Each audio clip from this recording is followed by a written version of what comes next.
This is Frontline.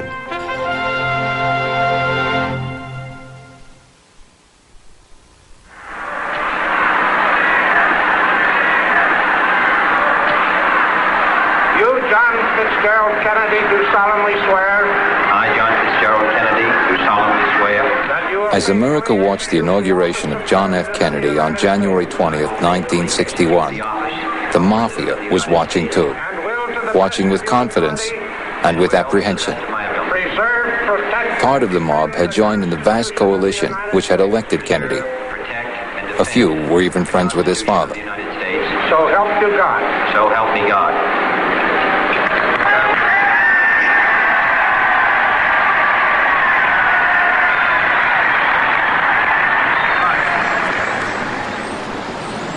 But John Kennedy had appointed his brother Robert as Attorney General, and Robert made it clear that gang-busting would be his top priority.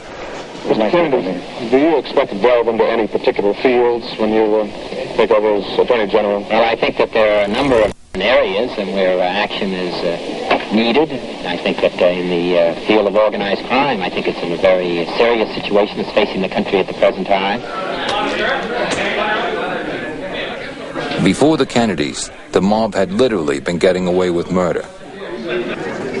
The glory years for the mob were right after the Second World War, right up to 1960. That was it. Nick Pileggi has written about the mob for 30 years and was co-author of the movie Goodfellas. They owned politicians. They owned unions. They could actually socialize. The FBI said they didn't exist. I mean, it was unbelievable. It was glorious. Now, would you explain what baiting a place means? Well, Jack and Robert Kennedy had studied the mob since 1957, when they took the lead on the McClellan Committee's investigation of organized crime and its association with organized labor. They focused on Jimmy Hoffa, president of the International Brotherhood of Teamsters, the largest union in the country. They were quick to clash. I would like to say, Senator, that if you're trying to penalize the American labor movement for Hoffa, or for your dislike for Hoffa, then spell it out in the law, exempting everybody except Hoffa. Will you please? Well, we're exempting everyone but racketeers and hoodlums and crooks. I would like to have you draft that language, sir. I'm not talking necessarily... As Attorney General, Robert Kennedy was determined to convert his knowledge of the mob into a new national policy. Don't define it. Do something about it, he told the young lawyers he recruited for this mission. Robert Blakey was one of those lawyers. You just can't know how inefficient and complicated and inept the government is unless it's held together in some way by the force of somebody's personality. Robert Kennedy had that and did that. He forced FBI Director J. Edgar Hoover to shift manpower and resources away from hunting communists to busting gangsters. He surfaced mob informant Joe Valachi in a nationally televised hearing. Then he picks your finger. Who? The Godfather. He picks your finger. He picks your finger with a needle. Makes a little blood come out. In other words, that's the express the blood relation. Supposed to be like brothers. That's the letting of blood. That's right. All of us in that position. Under Robert Kennedy, successful prosecutions of organized crime figures increased 700%. He assigned 20 prosecutors to focus solely on the Teamsters Union and Jimmy Hoffa's ties to the mob. He had connections to the New York mob. He had connections to the Detroit mob, to Cleveland, to Kansas City. They were different lawyers, different middlemen. In this case, with the two organized crime families in the South, major families, it was Frank Ragano. He was part of the team that would defend Hoffa in these various trials. But he was the one who Hoffa spoke to on personal matters. And those personal matters dealt exclusively with the two organized crime bosses in Tampa and New Orleans. Is it fair to say you loved Jimmy Hoffa? Yes, I did. I loved him for many reasons, and warts and all, I loved him. And I was aware of all the warts. I was aware of the kickbacks. Nevertheless, I loved him because he was my kind of guy. He wore his feelings on his sleeve. You could tell where he stood at all times. And he was straightforward, and I like that sort of person, I suppose, because in many ways I'm that way. I met with Frank Ragano earlier this year in Tampa, Florida. He told me that he would reveal his full story as counsel to Hoffa and the mob for the first time. My goal was to test his credibility and to check out his story. He's an unusual eyewitness to some dark secrets of American history, including the disappearance of Jimmy Hoffa, the CIA mafia plots to kill Fidel Castro, and the assassination of President Kennedy. I'm privy to a lot of things that happen that's part of history. My parents came to this country, migrated to this country from Sicily. This country's been very good to me. I've been very fortunate. I was able to become a very successful defense lawyer, and I owe this country something. To understand Frank Ragano's secrets, you have to first understand how he came to be connected to the mob. His childhood was normal enough. He grew up in a working-class neighborhood in Tampa. But he told me a story that sounded like it had come straight out of The Godfather. When I was a child, about 9 or 10 years of age, I had an older sister, my oldest sister, and her name is and was Rose. And she had a husband who physically abused her, something terrible. And so on one occasion, I was playing underneath the table. And my mother said to my father words to the effect that, sooner or later, he's going to kill her. Just a matter of time. And I think it's time you go see the man. Ragano's father made a call to a mysterious, all-powerful mafia figure who had the son-in-law's arms and legs broken. I suppose subconsciously I had a certain feeling about the mafia because of what perhaps saved my sister's life. Of indebtedness? Or I suppose so, affection. yes. Not affection, really, but perhaps some respect. With that kind of childhood memory of benevolent terrorism, Ragano had no inhibition to becoming a lawyer with mob clients. He denies that he actually became a made member of the mafia and insists that he had many other prominent clients. But his most lucrative were Hoffa and Santo Trafficante Jr., head of the mob in Tampa. Trafficante was one of the most cunning and ruthless bosses in the history of the mob. Ragano met Trafficante in 1954, and he often socialized with him here on the island of Cuba.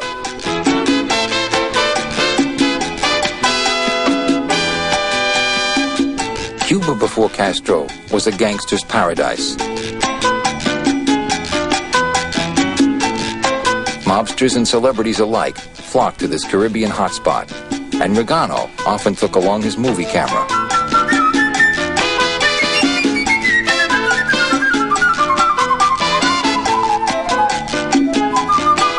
What was the life like in Cuba before the revolution, when you would go down in '57? I felt invincible. I had all that power behind me. I could accomplish anything. Nothing was impossible. And it was almost, the only way you can describe it is almost magical.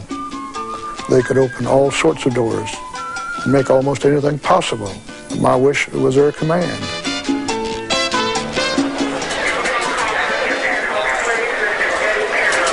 The mob controlled more than a dozen casinos, and in exchange, let the island's dictator, Fulgencio Batista, skim casino profits.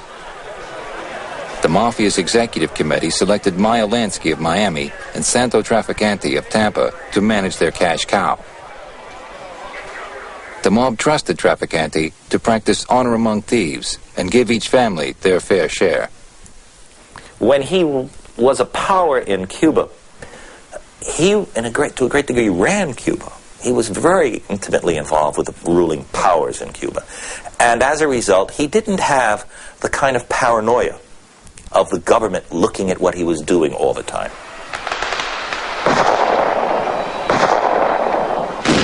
But in 1959, Fidel Castro's revolution threatened the operation of the casinos. The mob hedged its bets, supporting both sides of the conflict. Frank Sturgis, who would later become famous as a Watergate burglar, was Castro's man in charge of the casinos.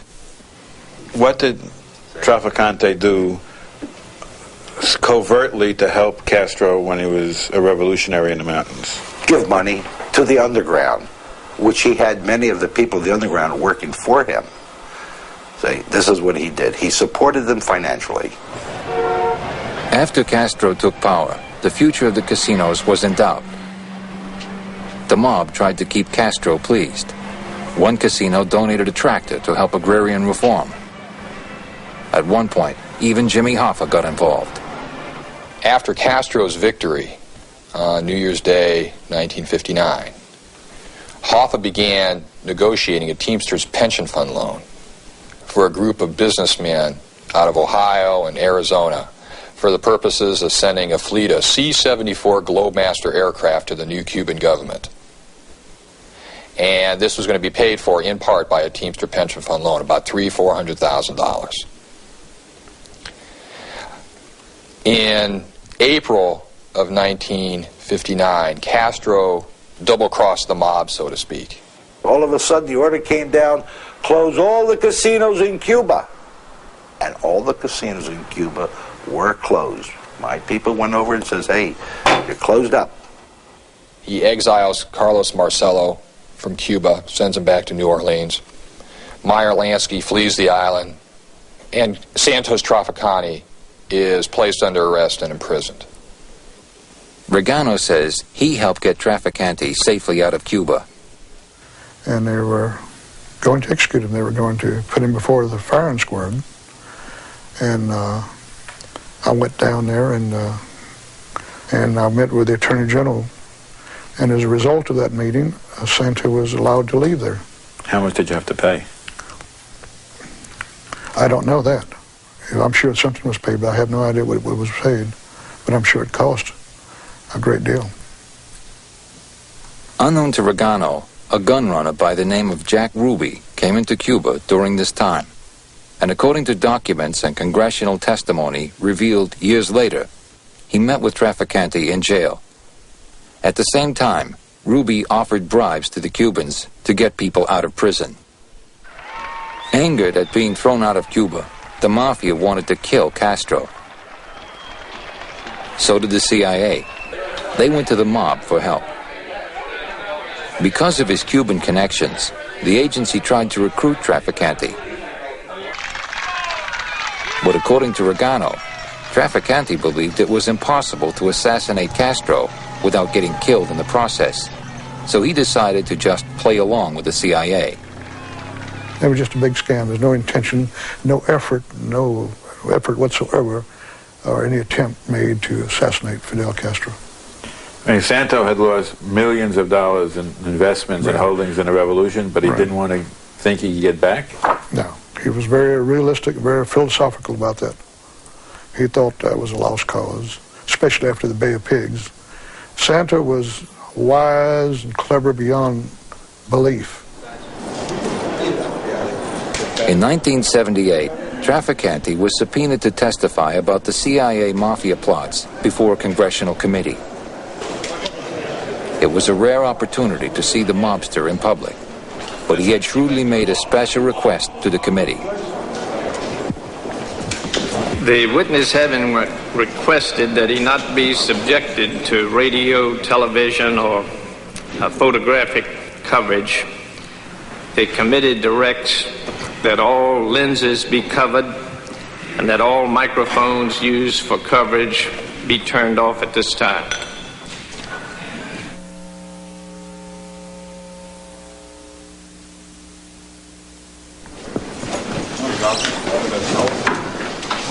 After a full day's testimony, Trafficante emerged without comment to the press. Did he tell the truth about the plots to kill Castro? No, he lied to the committee. How do you know that? He told me he did. I was not representing him at that time, but he told them what they wanted to hear. Which was what? That they were really attempting to assassinate Fidel Castro. There was no such attempt made. There was a pretense, but not any attempt. You're saying Santo scammed the agency? Yes, of course, yes. And he said, I told him what they wanted to hear. But one of the things I'll never forget what he told me about this. He said, yeah, he says, I remember when I was a kid going to school, I would read those history books, and I would listen to those history teachers, and I believed all of that. I didn't think people would lie about history. He said, it's a lot of... He said, I just made history, and I lied. The mafia scam of the CIA was a story Trafficante would not tell Ragano until some years later.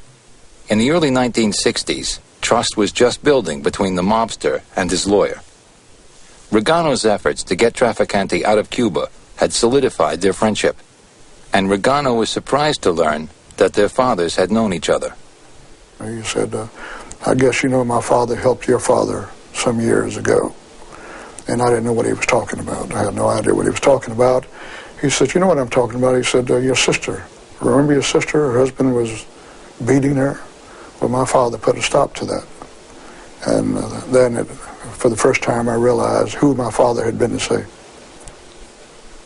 The good times continued to roll for Frank Ragano. From the beginning, he overstepped the boundary between lawyers and their mob clients by often socializing with Trafficante.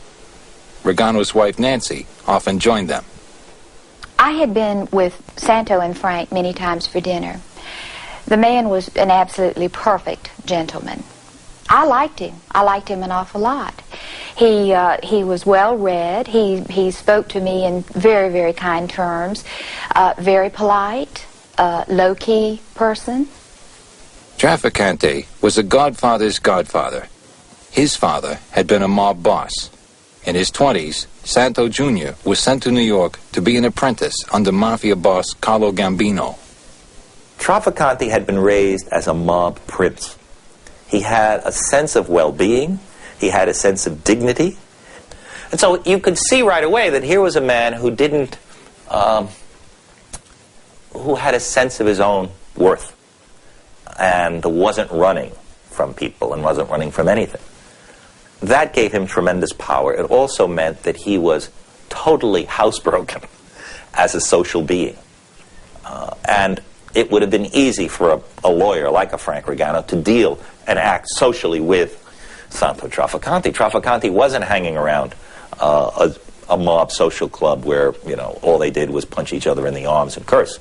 He was a totally different kind of culture, totally different kind of being. And I think that helped in the seduction, albeit unwitting, but in the seduction of Frank Ragano into that world. But there was a more sinister side to Santo Trafficante. For all the panache, for all of the style, and for all the sophistication, this man, of course, ordered murders. Many murders. I mean, he was, in the end, under all that style, a butcher. Trafficante told Ragano that he wanted to do business with Jimmy Hoffa, but he wanted to be able to testify truthfully that he had never met Hoffa if he were ever called in front of a grand jury. So he asked Ragano to serve as intermediary. I don't know that I was the appointed messenger, but it just turned out that way. So whenever I would see Santo, and he knew I'd just left Jimmy, of course, we didn't call him Jimmy, we called him Marteduzzo. I'd given him that nickname, and he would just, Santo would say, what's Marteduzzo up to these days? What's going on? What's happening? You know. What's the translation of Marteduzzo? A little hammer. Cause I gave him that name because he was always pounding away, and it reminded me of a little hammer pounding away.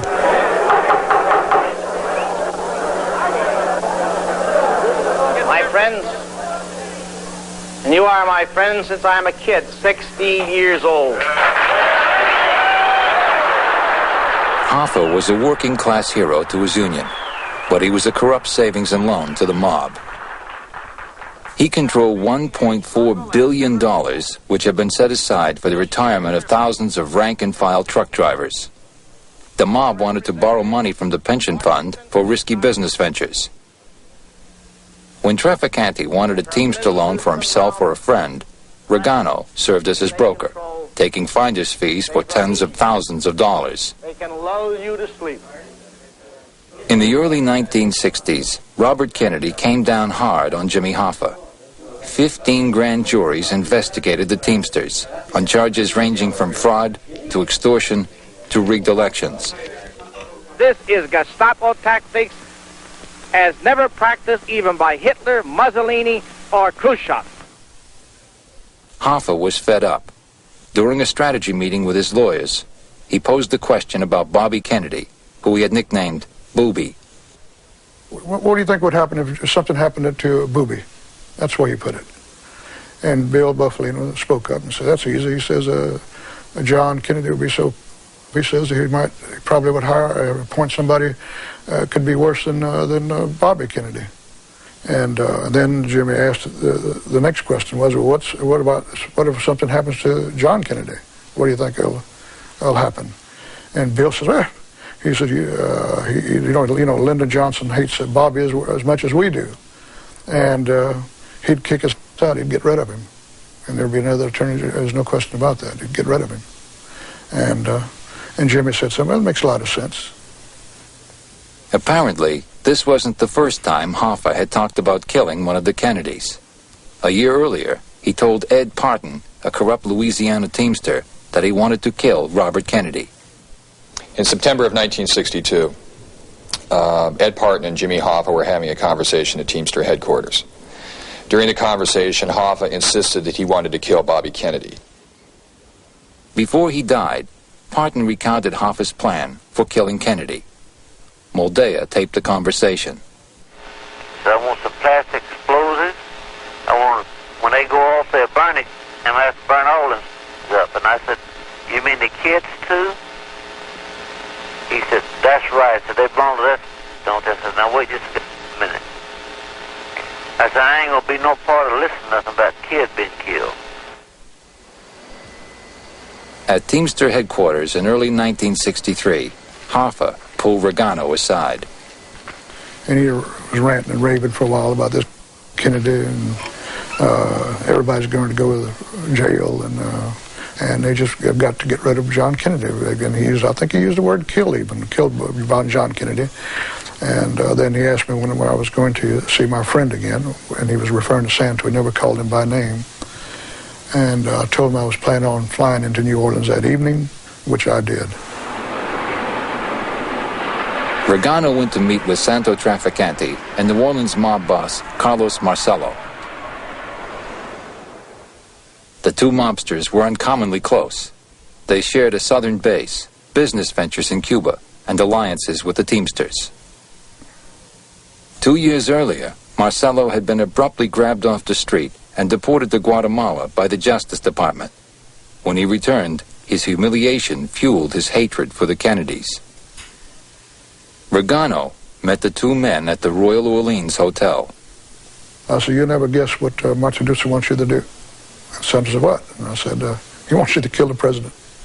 And they looked at one another, glanced at one another, and I got the distinct impression for a moment there that it was as if, well, that's what we were going to do anyhow.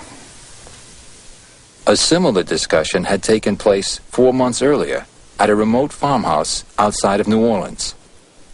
Las Vegas promoter Ed Becker says he was trying to get Marcello's help in a business deal when the talk turned to the Kennedys. We were drinking, and so I just started to needle him about Bobby Kennedy, picking him up at outside that office and hustling him off to Guatemala in an airplane. Well, now he's really getting incensed. You know, I guess the Scotch has loosened him up. His anger is very evident. He's not a happy man when you talk about the Kennedys. And he says, well, that's going to be taken care of, in words to that effect. And I says, you mean Bobby Kennedy, you know? And then he said, no, you don't do that. Marcello implied that if Jack Kennedy were killed, Robert would be out of power.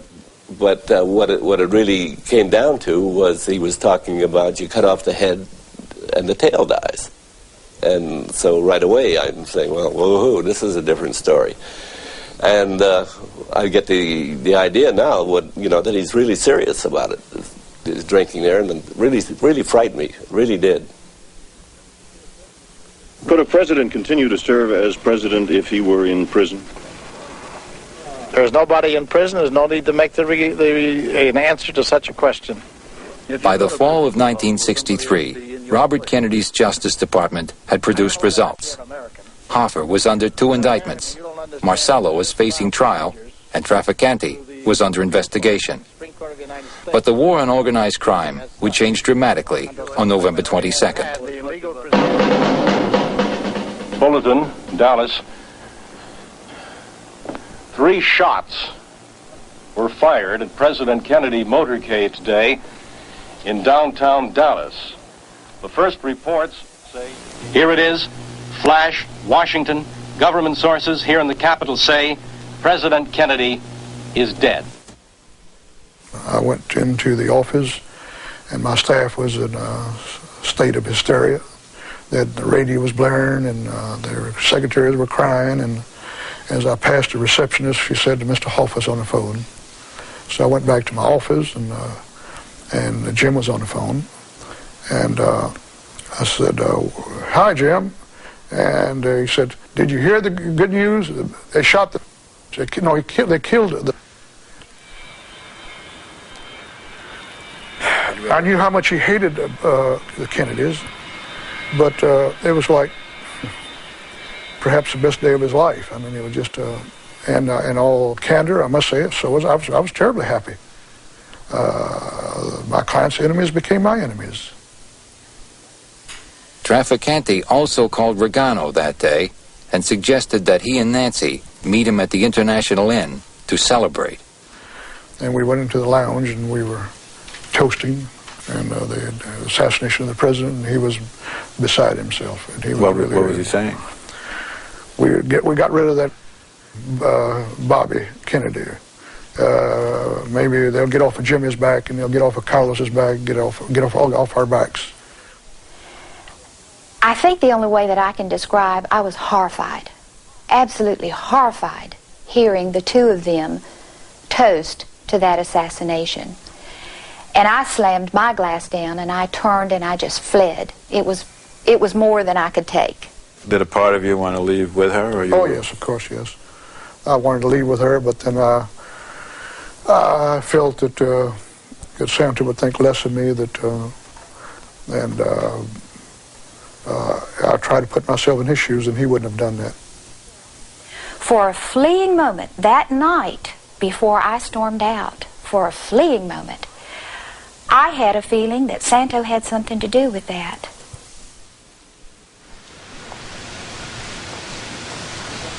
While Nancy Ragano was suspicious of Trafficante early on, Frank Ragano says that he had no idea then that Trafficante might have been involved in a conspiracy to kill the president. Even now, he can't quite confront the consequences of his past. I was troubled by the power of his denial, so I pressed him about his sanitized portrayal of Santo Trafficante. At that point in your life, did you have any guilt or shame or even doubt that you were putting your legal talents to the service of scum and people who were hurting society? Well, in the first place, Santo and I had an understanding, a tacit understanding, that I would never ask questions. But Frank, you now know that Santo had many people murdered. You now know he ran an organization that committed many crimes. Of course, of course. When you were in the middle of it, did you think about it? Did you feel anything about it?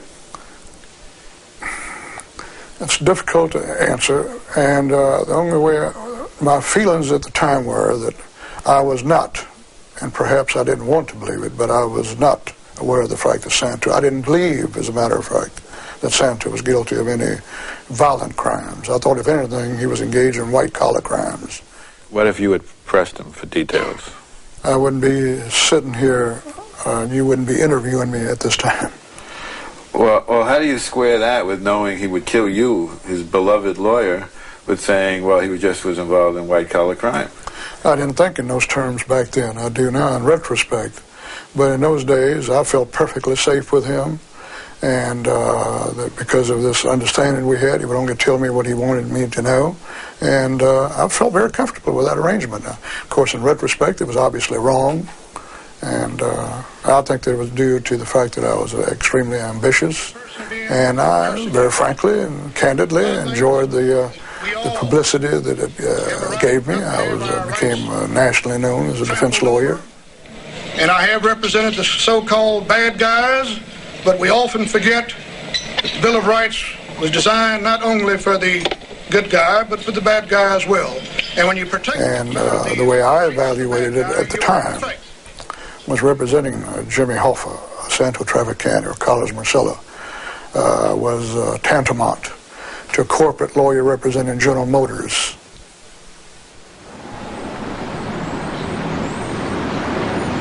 With a hostile new president in power and his brother gone, Robert Kennedy quit as Attorney General in 1964. Within 4 years, investigations of organized crime would drop by 75%. The FBI continued its surveillance of Santo Trafficante, but he was smarter than those who hunted him. Surveilled and tailed in Tampa, Miami, and New York, Trafficante would never spend another night in jail. FBI agent Jim Kenney investigated Trafficante for 15 years.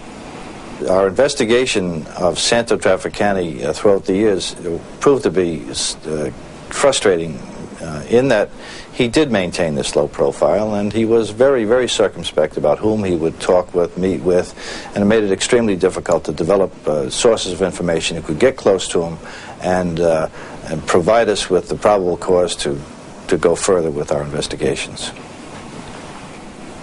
In the fall of 1966, while mediating a mob dispute in New York, Trafficante was busted with other bosses and thrown in jail. Ragano flew into town and got him out before the day was over. Several days later, Ragano toasted his success along with Trafficante and Carlos Marcello. This photograph flashed around the world and established Ragano's reputation as an important mob lawyer. As successful as Trafficante was in his battles with the law, the opposite was true for Jimmy Hoffa. On March 7, 1967, he reported to the U.S. Marshal's Office to begin serving 13 years for labor racketeering and jewelry tampering. Fitzsimmons, Hoffa arranged for his close aide, Frank Fitzsimmons, to be elected president of the Teamsters. Part of the deal was that Fitzsimmons would try to get Hoffa out of jail. And as those who made comments to him at the time said, hey, what are you picking him for? Must be 100 guys more qualified. And he says, yeah, but I can control him. And as he was reminded many times thereafter, if you can control him, so can somebody else. And that's exactly what happened. The mob began dealing with Fitzsimmons, and Hoffa was abandoned in prison. He was climbing walls. He was doing what we call bad time, what lawyers call bad time. And he'd been in prison at that point approximately 4 years. In April of 1971, Hoffa was granted a 4-day humanitarian leave to see his ailing wife. He used the opportunity to set up a meeting with Fitzsimmons at the Fairmont Hotel in San Francisco. Hoffa asked Ragano to be present. He said, Fitz, look me straight in the eyes. I'm going to say this one time and one time only. And so I listened very carefully. He says, if you don't get me out of prison before Christmas Day, you won't be around to celebrate New Year's. And at that point, he looked over at me and said, I still have friends on the outside. And that's when it finally dawned on me as to why my presence was required. That he was, in effect, telling Fitz that he still had muscle on the outside to carry out his threat. Nice to see you. How are you, sir? How are you feeling? All right, fine. Hoffa was released from prison on December 23, 1971, 2 days before his deadline. Could you speak to Mr. Fitzsimmons since you've been out of prison? I have spoken to Fitzsimmons, given him my best regards, and assured him that our friendship is as always has been and will stay that way. This is purely a... Ragano says that Fitzsimmons had cut a deal with the Nixon administration on Hoffa's behalf. I don't want to talk about that. Was there a cash contribution involved in Yes. the transaction? Yes, he told Nixon that they would make a healthy contribution. And in fact, Alan Dorfman made a contribution. What he told me was he delivered $1 million in cash, but I don't believe that. I think it was more like $100,000 or $200,000. Who did he give it to? John Mitchell, the Attorney General. And there's no question in my mind about that at all. Fitzsimmons then cut his own deals with the White House. According to secret FBI memos I obtained, Nixon personally ordered Attorney General Richard Kleindienst to protect Fitzsimmons from criminal investigation. Kleindienst told me he doesn't recall the specifics, but according to the FBI documents, in March of 1973, the Justice Department turned down a request to extend the wiretap, which would pick up conversations between Fitzsimmons and the mob. Nixon put restrictions on Hoffa, preventing him from participating in any union activities for the next 10 years. How did you get up there? He said, Frank Fitzsimmons, he says, he double-crossed me. He says, he didn't get me out. And now that he double-crossed me again, he says, you need to see Santo. We got to get rid of him. We just got to get rid of him. I want that. I want him to kill it. What do you think this court's going to do? What are you asking it to do? We're asking it to set aside the 1980 restriction for preventing me from running for union office. And are you doing Frank Ragano tried to console his friend, but Hoffa was irate. He was still fighting to get control of the Teamsters when he disappeared in 1975. Frank Ragano was having his own problems. In 1976, he was convicted of tax evasion, given probation, and disbarred. But when I totally became disillusioned with Santo, really became disillusioned with Santo, was when Santo came to me after Frank had been convicted. And he told me, he said, you're a nice woman. You have nice children. It's over for Frank. Pack up, leave, go back to your family. That was hard to take. That was hard to take. Trafficante saw him now as no longer useful and turned his back on him, which is what these guys are all about. It's hard to believe it, but that's what they're about. The guy was no longer useful. Why bother with him? So Trafficante turned his back on him. And I think that was an act of betrayal that totally rearranged Ragano's emotional life. I think it was something so extraordinary. He never believed it could happen. I mean, he had a lifetime with his wife Nancy saying, they're not real friends, they're not your real friends, they will betray you, they've done all... And he kept, oh, that's just Nancy, that's just Nancy. Well, in the end, he found out she was right. Over the years, I felt that they were being unfair and placing him in the same category as the other so-called mob figures. I thought he was different. There came a time where I was, said, virtually destitute. And I was a very proud man, and Nancy was the one that finally convinced me that we had no other options, and I needed to go see him and about some financial assistance. And I went to see him, and he greeted me as he always did, kissed me on both cheeks, and put his arms around me, and I was about to ask him, he said, yeah, you know, I love you like a brother. He hugged me again, put his arms around me, ask me anything you want. He says, if you want some arms broken, some legs broken, you want to get rid of somebody. I said, Santo. And he said, just don't ask me for money. I said, Santo, I don't want any arms broken or legs broken, get rid of it. I need money. Gee, I can't help you. And that was it.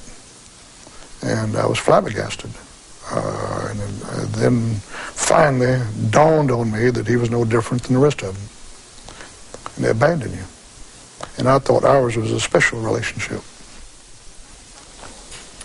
When Frank came back from that meeting and told me, you know, what Santo had said, I don't normally talk like this, but I have to say it. I just looked at Frank and I said, that dirty.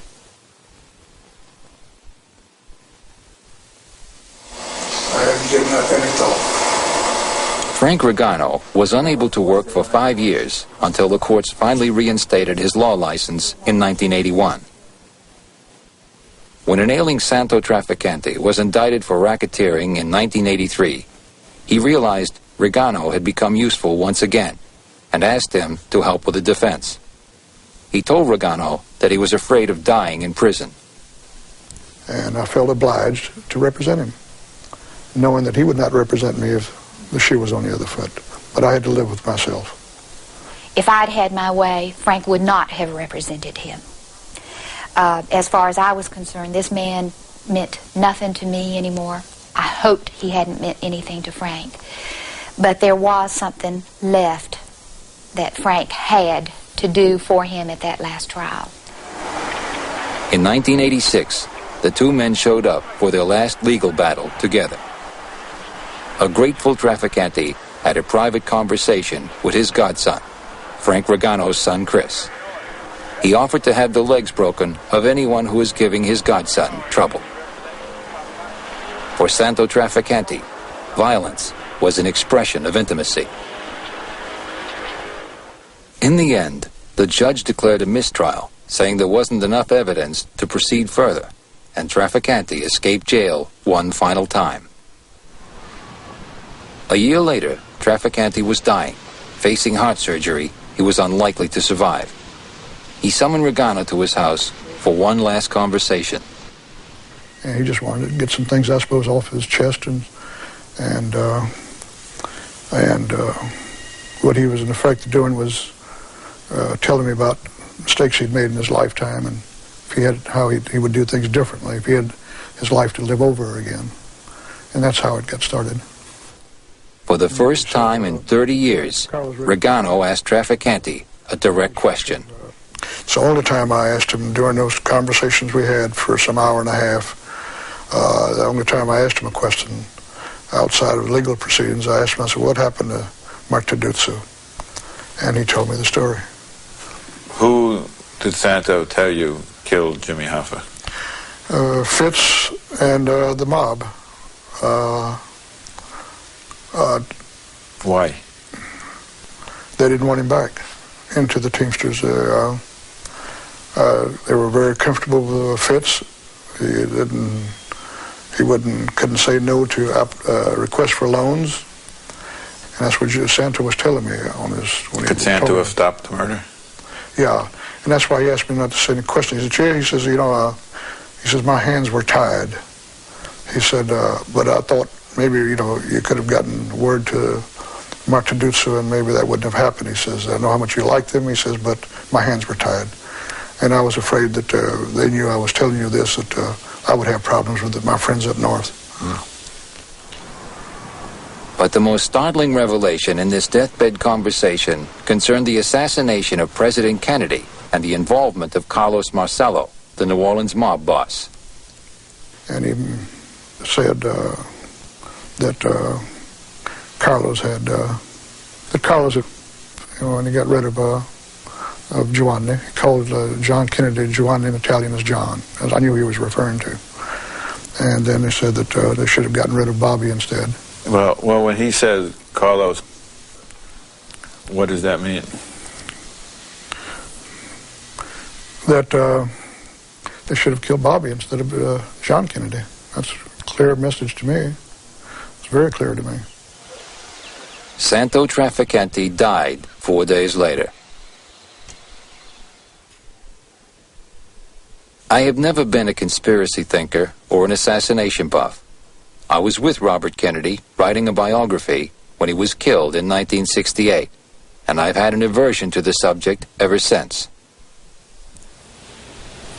But I needed to test Ragano's credibility, so I went to the assassination archives in Washington, D.C.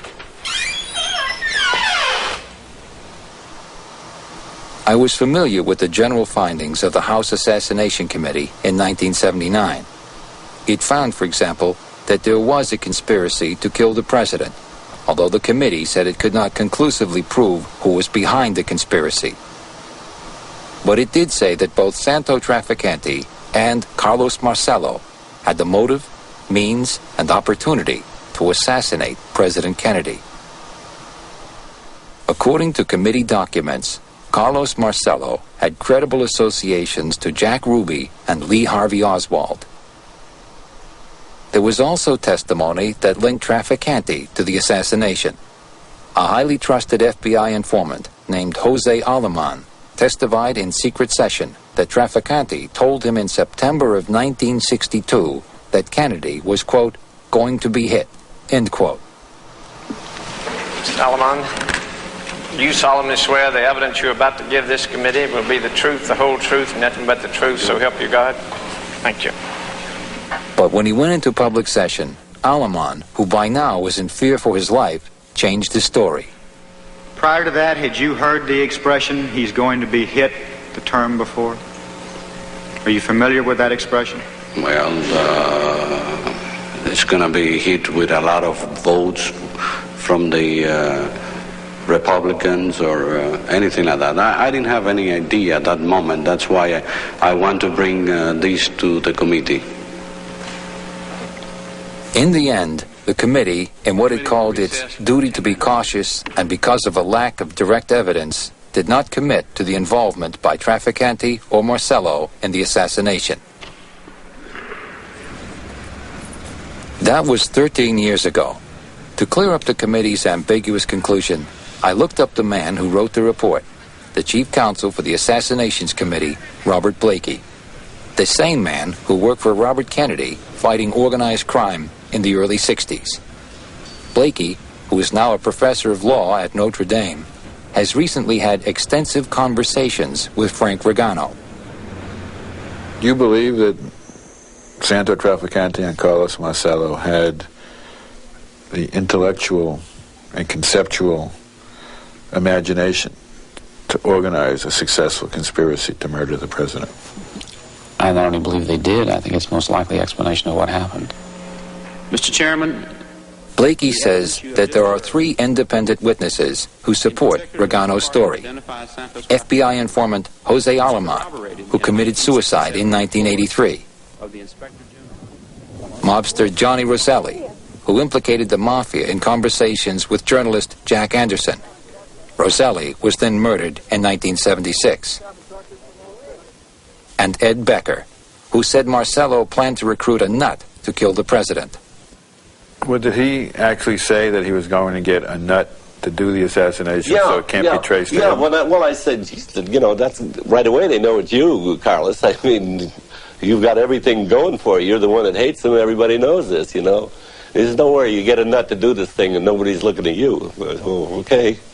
So this deathbed revelation is not so much a revelation as it is a confirmation of what a substantial number of people have for some time believed to be the single most credible scenario of the assassination. I am more skeptical of the possibility that Hoffa was a third party in this assassination conspiracy, that he may have been knowledgeable about it, that he may have associated himself with it, and may have given consent to it occurring, all seems to me to be credible. That in some sense he was the origin of the plan, and that Marcello or Trafficante acted as instruments of Hoffa is something that I think is just simply not supported by the evidence, the weight of the evidence. Well, do you still think that the number... Frank Ragano had said something else which interested me.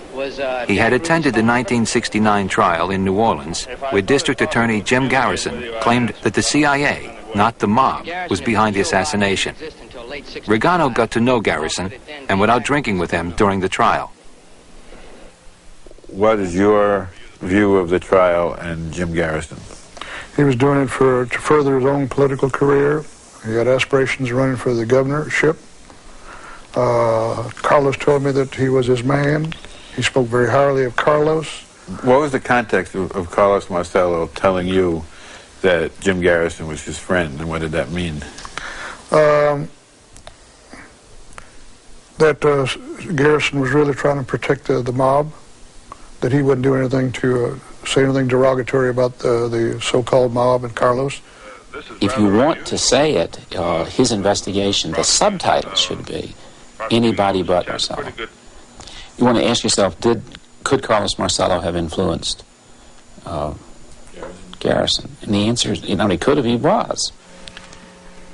Mr. Chairman, the evidence we have just heard...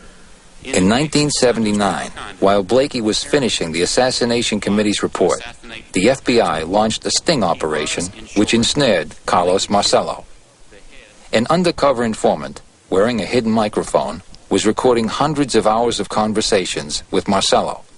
But Blakey was never allowed to hear these tapes.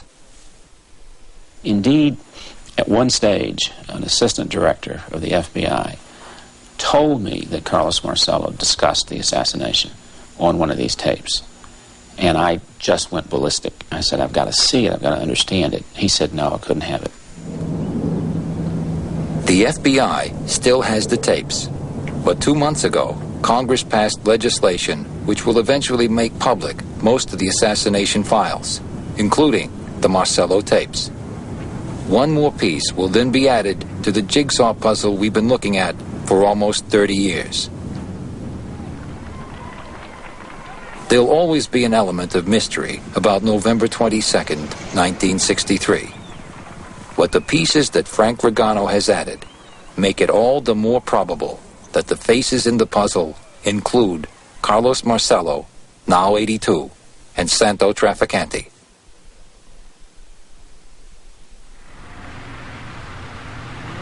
Frank Ragano is retired now, working on a book about his life. Mob experts I talked to believe his story, and over the past 9 months, I couldn't catch him in a single lie. But he has his critics. I feel that Frank Ragano perhaps makes a number of self-serving statements, and I would like to have some independent, reliable sources to verify anything that Mr. Ragano told me. But it's not self-serving to acknowledge you might have been an accessory to the murder of the president. How is that self-serving? Well, if you want to sell a book or a screenplay, I suppose it could be self-serving. Frank Ragano was convicted a second time of tax evasion and is now facing 3 years in prison. The son of immigrants, he was seduced and abandoned by the dark side of the American dream. Today, at 69, he lives with the belief that his own clients conspired to kill the President of the United States. It's a terrible thing to have on your conscience that you were associated with people who brought about that tragedy. But there's not anything you can do about it. You just except have some restless and sleepless nights from time to time. Right. Is your disclosure a kind of atonement? I suppose we have to live with our conscience, and perhaps that helps me some, yes. But even more important, I think, is that the fact that we need to set the record straight and let the American public know what happened.